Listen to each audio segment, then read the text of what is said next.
vážení priatelia, chcel by som vás pozvať na Zemplínsku Širavu, na 8. ročník Zemplínskeho kapra, ktorý prakticky dneska končia prípravy.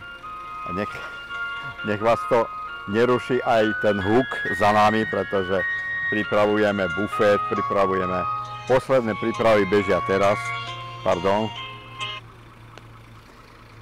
Posledné prípravy bežia teraz a zajtra začne na ostro. Pri pozvaných vzácnych hostí máme primátora mesta Michaloviec, za Košický kraj pána Ďurovčíka a za radu Žilina pána prezidenta Boroša. Chcem vás všetkých pozvať na slavnostné zahájenie, ktoré začne o 10. A volá Jarda Tešinský. Začne to o 10.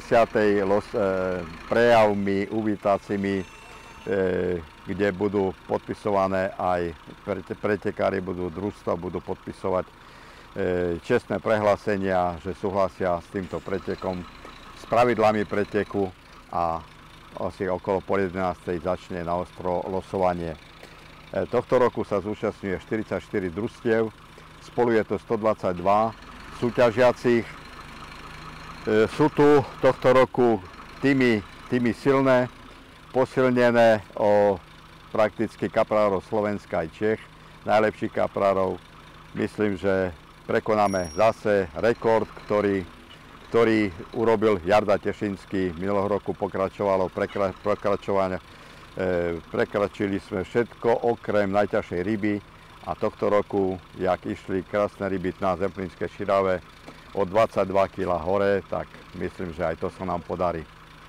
Takže ešte raz pozývam všetkých na Zemplínsku Širavu zajtra o 10. Ak to má chuť sa zoznámiť s najlepšími kaprármi aj dnes večer, v piatok už budú všetky ukončené prípravy, bude pohostenie, bude hudba, takže môžete sa zoznámiť s týmito ľuďmi. Ďakujem, príďte všetci, príďte v hojnom množstve.